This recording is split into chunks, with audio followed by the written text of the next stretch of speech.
मैं विवेक एक बार फिर से अपने YouTube channel stock trading technique पर आपका हार्दिक स्वागत करता हूं। दोस्तों, आज निफ्टी ने बहुत ही बड़ा एक डिक्लाइन दिखाकर क्लोजिंग दिखाई, जहां यहां तक कह सकते हैं कि जहां हम खुले वहां से एक तरफा गिरावट देखने को मिली।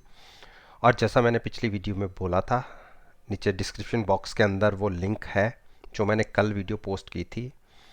उसमें मैंने कहा था कि निफ्टी 14,915 के ऊपर निकलेगी तो ही 300 to 400 पॉइंट्स की एक अपसाइड का जंप देखने को मिलेगा। और उस केस में आप सारी शॉर्ट पोजीशन से एग्जिट हो जाइएगा।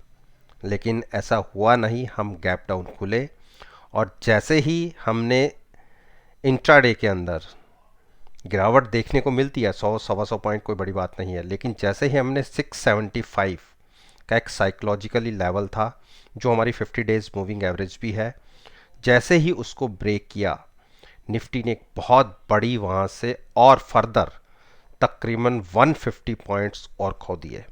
और अब देखिए हम फिर से उसी लेवल के आसपास क्लोज हुए हैं जहाँ से हमने पहले एक रिकवरी दिखाई थी। अब मैं थोड़ा सा इसे एक्सटेंड कर देता हूँ। आप देखिए नीचे में कई स्पोर्ट्स हैं। देखिए एक स्पोर्ट तो एक तो हमने आज ब्रेक कर दी 14,675 की। अब एक स्पोर्ट बनती है 14,600 और उसके बाद जो बहुत बड़ी स्पोर्ट और कह सकते हैं कि आखिरी बड़ी स्पोर्ट भी देखने को मिल सकती है, वो है 14,540। इसी के आसपास हमने ये कह सकते हैं कि मार्च की एक्सपायरी, जो मार्च में निफ्टी का वैल्यू है, वो वहाँ पर एक हमने लोज लगाए थे और उसी के आसपास हमने क्लोजिंग दिखाई है। कल की ओपनिंग बहुत मैटर करेगी। कल अगर हम पॉजिटिव ओपन होते हैं तो उस केस में जो एक इसको ऊपर हर्डल देखने को मिलेगी 14,600 के आसपास। जैसे ही निफ्टी अगर उसे क्रॉस कर देता है तो आप देखिए अगली जो रेजिस्टेंस फेस होगी 14,675 की। निफ्टी अगर इस तरफ दौड़ता है तो एक बड़ी शॉर्ट कवरिंग रैली देखने को मिल सकती है। रीज़न, जबकि शॉर्ट्स मार्केट में नहीं है, उसका मेन रीज़न मैं आपको कैसे बताता हूं कि अगर आप मार्च का निफ्टी फ्यूचर्स का प्राइस देखें, वो ट्रेड हो रहा है अप्रैल के प्राइस से, मतलब 95 पॉइंट्स के डिस्काउंट पे। यानी अगर आप अपनी लॉन्ग्स पोजीशन को नेक्स्ट एक्सपायरी पे शिफ्ट करेंगे तो आपको तकरीबन 90 पॉइंट्स एक्स्ट्रा पे करने पड़ेंगे। तो अगर मार्केट में लॉन्ग्स पोजीशन नहीं होती तो इतना बड़ा प्रीमियम भी नहीं होता। तो हो सकता है कि कल के दिन में ये गैप और बढ़ा दिया जाए। तो कॉन्शियस होके ये मत कीजिएगा कि आपने खरीदी तो इस मंथ की हुई है, बेची अगले मंथ की हुई है, तो ये गैप बड़ा हो सकता है। तो इस चीज़ का खास ध्यान रखिएगा कल की ट्रेडिंग में। तो हो सके तो 11-12 बजे तक अपनी पोजीशन को शिफ्ट कर लीजिए। क्या पॉसिबिलिटी कल के दिन में देखने को मिल सकती हैं? जब तक निफ्टी 14,680 के नीचे है तब तक नेगेटिव है, लेकिन 14,680 के ऊपर अगर हमें ट्रेडिंग मिलनी शुरू हो जाती है तो अपनी शॉर्ट पोजीशन से एग्जिट होकर लॉन्ग्स में बैठ सकते हैं। उस केस में हम 14,800 तक जा सकते हैं। तो ये एक ट्रेडिंग रेंज रहेगी। हाँ, किसी कारणवश बड़ी गिरावट आ जाती है और हम 14,500 ब्रेक कर देते हैं तो शॉर्ट पोजीशन ले सकते हैं 500 की कॉल बाय करके। तो हमारी पोजीशन हेज भी होगी और कोई अनलिमिटेड लॉस का घर भी नहीं होगा। तो अब बात करते हैं हम बैंक निफ्टी। देखिए बैंक निफ्टी ने 34,100 के आसपास का प्राइस था। मैंने कहा था कि अगर इसको क्रॉस करके ऊपर निफ्टी ट्रेड करना शुरू करेगा तो एक बड़ी पोजीशन देखने को मिल सकती है 42,500 पॉइंट्स की, और कल के दिन में ये चीज़ देखने को मिली थी। जैसे ही हमने 34,100 को क्रॉस किया उसके बाद हमारा जंप 500 टू 600 पॉइंट का हमें देखने को मिला।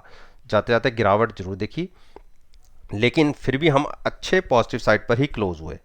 और जैसे ही हमने 33,800 को आज के दिन में ब्रेक किया, वहां से एक बड़ी गिरावट नीचे की तरफ दिखी और हमने इंट्राडे में तो 33,400 तक के भी प्राइसेस टच कर दिए और हमारा ये गैप भी फिल हो गया जो पहले यहाँ पे गैप छोटा सा बना हुआ था। और अब यहां से क्या पॉसिबिलिटी बनती है, देखिए पिछले अगर 3 लोज को देखें तो वो 33,400 का ही है। अगर किसी कारण से गिरावट आती भी है और हम 33,400 के नीचे ट्रेड करना शुरू कर देते हैं तो हमारा नेक्स्ट टारगेट होगा 32,800।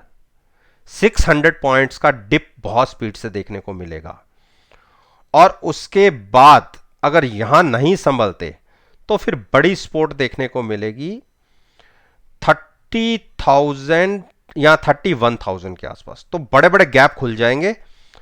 पॉसिबिलिटी काफी कम लग रही है, मुझे लग रहा है कि कल के दिन में एक रिवर्सल आना चाहिए, क्योंकि हम ये आज चौथा दिन है जहां हमने 50 डेज मूविंग एवरेज ब्रेक की है। निफ्टी इतना नेगेटिव साइड पर नहीं लग रहा, लेकिन बैंक निफ्टी में प्रेशर बन रहा है, तो हो सकता है कि बैंक निफ्टी में गिरावट ज्यादा बढ़ जाए कंपैरिजन बैंक निफ्टी के। तो सोच समझ के ट्रेड लीजिएगा। जब तक 34,120 के नीचे बना हुआ है आप बैंक निफ्टी को शॉर्ट करके पोजीशन ले सकते हैं। At the money call buy करके फ्यूचर सेल करने की एक स्ट्रेटजी ली जा सकती है अगर हम नेगेटिव साइड पर ओपन होंगे तो। लेकिन अगर हमने क्लोजिंग बेसिस पे 34,400 को क्रॉस कर दिया तो रिवर्सल देखिएगा कितना जबरदस्त आता है। तो पॉसिबिलिटी बन रही है कि जैसे हमने 4-5 दिन से लगातार नीचे की तरफ क्लोजिंग दे रहे हैं 50 डेज मूविंग एवरेज, हो सकता है कि हम 100 डेज मूविंग एवरेज की तरफ बढ़े, तो उस केस में आपको शॉर्ट पोजीशन देखने को बनाने को मिल सकती है। बाकी वेट कीजिए, लॉन्ग में अभी थोड़ा सा अवॉइड कीजिए।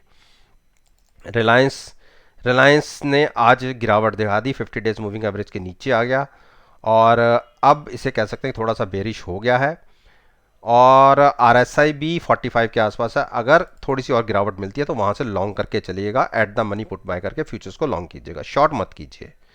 HDFC बैंक ने एक गिरावट दिखाई और मैंने कहा था कि 1460 के आसपास की पुट बाय करके आप फ्यूचर्स को लॉन्ग कर सकते हैं। देखिए 14,085 के आसपास की क्लोजिंग आई है। अगर थोड़ी सी और गिरावट आ भी जाती है तो नीचे एट द मनी की पुट बाय करके फ्यूचर्स को लॉन्ग कीजिए। डिप पे बाइंग करना ही HDFC बैंक को बनता है। इंडस बैंक ने देखिए कल के दिन में एक जैसे गिरावट दिखाई थी और मैंने कहा था कि आप इसको शॉर्ट करके चल सकते हैं। उस केस में 995 की पुट को बाय और कॉल को बाय करके फ्यूचर सेल करने की एक स्ट्रेटजी ली जा सकती है। देखिए नीचे हम ओपन हुए और कंटिन्यूस नीचे बने रहे, वहां से एक शॉर्ट पोजीशन अगर लेते तो 960 तक के टारगेट आपको देखने को मिल भी गए। और कल के दिन में अगर फिर गिरावट गहराती है तो फिर यही स्ट्रेटजी आप आगे भी कंटिन्यू कर सकते हैं। At the money call buy करके फ्यूचर सेल करने की एक स्ट्रेटजी हो सकती है, लेकिन लॉन्ग्स को अवॉइड कीजिए। HDFC ने आज बड़ी गिरावट दिखा दी और 2440 के आसपास के टारगेट दिखा दी और यही एक नीचे की सपोर्ट बनती है। वैसे तो मैंने स्टॉक में जैसे ही इसने 2480 के आसपास आया था तो मैंने बोला था, इसमें पहले ही बोल चुका हूँ, मैं अपनी बात पे कायम हूँ कि आप डिप पे इसको बाइंग कीजिए। एट द मनी की पुट बाय करके फ्यूचर्स को लॉन्ग करने की एक स्ट्रेटजी लीजिए। उस पर मैं अभी भी कायम हूँ। मानते हैं कि थोड़ी सी एक और गिरावट गहरा गई है, लेकिन पुट के अंदर हमारा प्रॉफिट आ रहा है, फ्यूचर्स में लॉस आ रहा है। तो 10-12 रुपए के आसपास की हम ये कह सकते हैं कि एक लॉस देखने को मिला है, तो ये कोई बड़ी बात नहीं है। अगर आप इस पोजीशन को नेक्स्ट मंथ में कैरी भी करेंगे तो भी आगे आपको अच्छा प्रॉफिट जनरेट हो सकता है। तो लॉन्ग्स में रहिएगा, डिप पर बाइंग कीजिए और हैजिंग के साथ ही लॉन्ग्स में रहिए, यानी पुट बाय करके फ्यूचर्स लॉन्ग करने की एक स्ट्रेटजी रखिए। कोटक महिंद्रा बैंक देखिए 1768 के आसपास आ गया और मैंने बोला था कि आप इसको पुट के साथ लॉन्ग में रह सकते हैं। ठीक है, अगर पीछे कल के दिन से बात करें तो थोड़ी गिरावट जरूर आई है, लेकिन 1768 एक स्ट्रॉन्ग इसको सपोर्ट का काम करेगा। यहाँ पर आप जिसने फर्दर भी पोजीशन लेनी है तो यहाँ से लॉन्ग साइड पर जा सकता है और RSI वैसे भी काफ़ी 35 के आसपास है, तो एक अच्छा बड़ा जंप भी देखने को मिल सकता है। तो पुट के साथ आप लॉन्ग्स में रह सकते हैं। इतनी बड़ी गिरावट में मैं शॉर्ट करने की बात नहीं करूँगा। रीज़न क्या है, स्टॉक तो नेगेटिव साइड पर ट्रेड कर रहा है और मार्केट सेंटीमेंट्स भी वीक हैं, लेकिन उसके बावजूद मैं अगेंस्ट मार्केट इसलिए ट्रेड करने की बात कर रहा हूँ कि जब भी रिवर्सल दिखा, मार्केट ने अगर 100 सवा 100 पॉइंट का एक अपसाइड की मूव दिखी, तो एक बड़ा जंप आपको स्टॉक में देखने को मिलेगा। उस केस में इजीली ये स्टॉक 1900 के आसपास चला जाएगा। तो नीचे के पॉइंट्स तो मुझे ज़्यादा लगते नहीं, हाँ ऊपर की एक रिकवरी में अच्छी पोजीशन बन सकती है। आईसीआईसीआई बैंक में तो हम ऊपर से ट्रैप है ही। हमने 630 के आसपास जब यहाँ पे आया था तो मैंने 630 की पुट बाय करके फ्यूचर्स को लॉन्ग करने की एक स्ट्रेटजी क्रिएट की थी और करवाई भी थी। वहाँ से अगर देखें तो हम अच्छे लॉस में हैं, लेकिन क्योंकि पुट में बहुत अच्छा प्रॉफिट आ रहा है तो हम स्लाइटली सा कह सकते हैं कि हमें 10 से 12 रुपए का नुकसान है। इस पोजीशन को हम नेक्स्ट मंथ भी कैरी कर सकते हैं। पुट का प्रॉफिट लेके आप पुट को नीचे पे शिफ्ट करके फ्यूचर्स को लॉन्ग रख सकते हैं। बाकी जिनको मैंने, क्योंकि जब इसने 20 डेज मूविंग एवरेज के आसपास ट्रेड करा तब मैंने लॉन्ग्स की बातें करी थी, लेकिन जैसे ही इसने अपनी 50 डेज मूविंग एवरेज को क्रॉस किया, मैंने शॉर्ट की भी बातें करी, तो उस केस में उसमें तो प्रॉफिट आ रहा है, आप उस पोजीशन को प्रॉफिट में कन्वर्ट करके ले जा सकते हैं। बाकी अब कल के लिए क्या पॉसिबिलिटीज़ बनती है, कल एक्सपायरी है, कल के दिन में कोई इंडिकेटर्स काम नहीं करते कि, लेकिन हम शॉर्ट साइड पर ट्रेड कर रहे हैं और मुझे लगता है कि अब हमें 560 से नीचे ट्रेड नहीं मिलना चाहिए। मैक्सिमम हम 560 तक गिर सकते हैं, यहाँ से 7-8 रुपए, वहाँ से एक रिवर्सल दिखना चाहिए तो लॉन्ग्स में बन सकते हैं, लॉन्ग्स में रह सकते हैं पुट के साथ।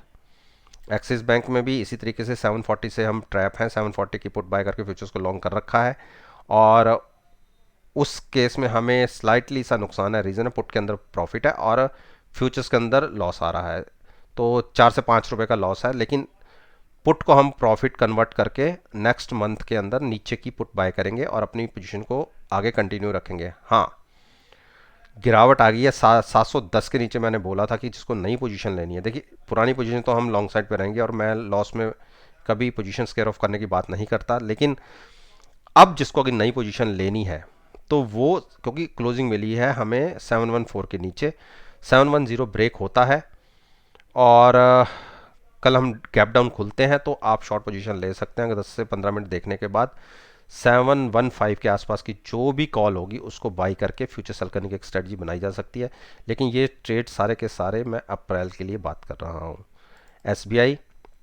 एसबीआई ने वो गिरावट अभी तक नहीं दिखाई। मेरा मानना है कि अगर एक बार 355 के आसपास की क्लोजिंग मिल जाए तो वहाँ से एक डिक्लाइन गहरा सकती है, तो उस चीज़ का वेट कीजिए और अगर लॉन्ग्स पोजीशन लेनी हो तो 385 के ऊपर जाके लीजिएगा। तो दोस्तों, ये मैंने निफ्टी, बैंक निफ्टी और